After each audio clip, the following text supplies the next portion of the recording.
la educación religiosa y militar. Durante la época prehispánica, las escuelas no eran simplemente centros de educación tal como ahora los concebimos. Las escuelas entre los mexicas eran fundamentalmente templos de carácter religioso que concentraban a los niños y a los jóvenes para el servicio y culto a sus dioses. Entre las principales escuelas que existieron están el Calmecac, que significa lugar de hilera de las casas. Esta institución educativa era destinada a la nobleza, aunque no en forma exclusiva. En el Calmecac, el noble acudía a prepararse en todos aquellos campos que le permitieran realizar actividades de dirección, y lo primero que le enseñaban era la educación en el campo del mundo político. En materia religiosa era fundamental el manejo de los cómputos calendarios. Otra escuela era el Telpochcali. La palabra Telpochcali significa casa de jóvenes. Estas eran las escuelas a las que iban casi todos los plebeyos y eran muy numerosas. En esta institución educativa, aunque la educación religiosa era muy importante, se hacía hincapié en el trabajo y en las actividades militares. Los niños del Telpochcali participaban desde una edad muy temprana en los combates. Otra escuela era el Ixpochcali, que significa casa de doncellas.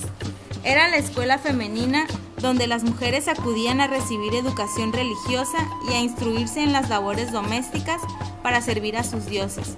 Las mujeres entraban al Ixpochcali a los 12 o 13 años de edad y vivían en castidad. Y la última escuela fue el Cuicacali. La palabra Cuicacali significa casa de canto, y aquí los alumnos asistían a recibir instrucciones de canto y danza, ya que estos dos elementos eran considerados en aquellos tiempos formas muy elevadas de culto religioso. El Cuicacali era también la institución que introducía al individuo al trabajo comunal, es decir, en las labores del campo o de construcción de obras.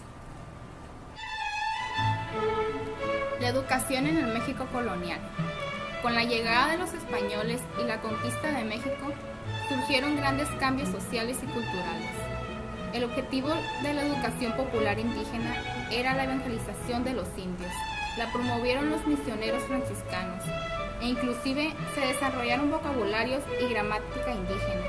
La primera escuela elemental fundada en Texcoco, en ella se enseñaban letras, canto, música, además de artes y oficios.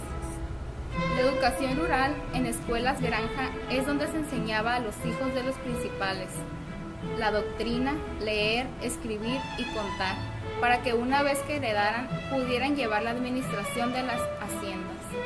Los plebeyos eran educados en el patio de las escuelas y solo se enseñaba la doctrina cristiana, para que fueran obedientes, porque si sabían más podrían ser un problema.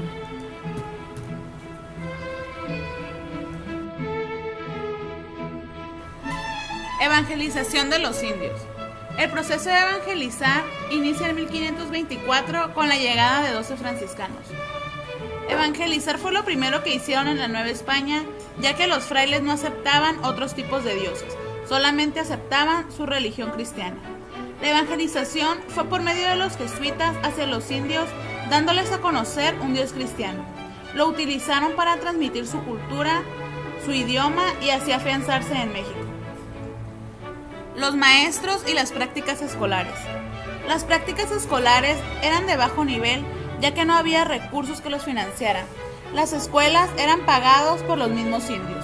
No estaban de acuerdo en pagarlas y que sus hijos aprendieran una religión que no era de ellos. Eran establecidas en templos u hospicios, ya que no había la infraestructura adecuada. No se permitía que hubiera maestros de color, ya que por su ligereza de pensamientos decían que podían influenciar a los estudiantes, ya que según ellos arriesgaban la educación moral y religiosa. Por eso solo se permitían maestros de sangre pura. Se promovió el establecimiento de escuelas en castellano en los pueblos de indios para hacer más precisa la enseñanza de las doctrinas. La educación en el siglo XIX. Durante la época colonial, los estudios menores o de primeras letras se impartieron en la casa del alumno con algún maestro contratado ex profeso o en escuelas de diversa índole. supervisadas en su mayoría por el Cabildo Civil, mediante el control que ejercía sobre el gremio de maestros. Pero, fuese a la casa o en la escuela, los niños aprendían, además de la doctrina cristiana, los rudimentos para hablar, leer y escribir en latín, entre los 4 y 10 o 12 años. Al dominar estos principios podían ingresar a los colegios, instituciones donde vivían, y a veces se impartían los estudios mayores o de educación superior, comenzando por los cursos de gramática, cuyo propósito era mejorar y enriquecer los conocimientos adquiridos del latín.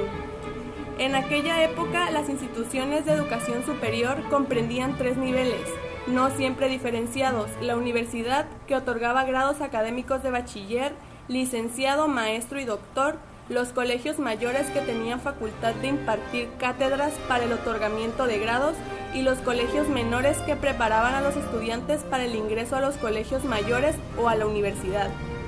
Cada institución educativa contaba con sus propios métodos, reglas y planes de enseñanza, los cuales dependían de la ideología y de las finalidades de cada uno de los establecimientos.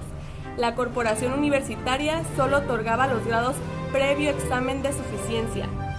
Por eso, la relación de la universidad con los colegios novohispanos fue bastante libre. El Congreso Constituyente de 1857 y la libertad de enseñanza. La enseñanza impartida por el Estado debería ser gratuita, pública y uniforme, emplear un solo método de estudio, iguales libros de texto, y no propagar principios contrarios a la doctrina cristiana y a la Constitución de Cádiz de 1812. Durante la primera década del México independiente, debido a la influencia de las Cortes de Cádiz y al Reglamento de Instrucción Pública, sin descartar la lectura directa o mediada de Jovellanos y algunos otros autores franceses, se instituyeron en la educación superior mexicana 3 y hasta 4 niveles de enseñanza, gracias sobre todo al trabajo político de los grupos liberales, republicanos y monárquicos. Durante la primera década del México independiente, con apoyo en los documentos de Cádiz, se habían planteado dividir la educación en 3 y hasta 4 clases o niveles. Aún no era clara su idea de ruptura con el pasado. En julio de 1867 entró Juárez en la Ciudad de México y poco tiempo después se constituyó un grupo encargado de discutir una nueva ley de instrucción, la cual estableció las siguientes escuelas: secundaria para personas del sexo femenino, de estudios preparatorios, de jurisprudencia, de medicina, cirugía y farmacia, de agricultura y veterinaria, de ingenieros, de naturalistas, de bellas artes, entre otros. Y para la enseñanza de sordomudos, un observatorio astronómico, una Academia Nacional de Ciencias y Literatura y un jardín botánico. Esta nueva ley sería el coronamiento de un liberalismo triunfante.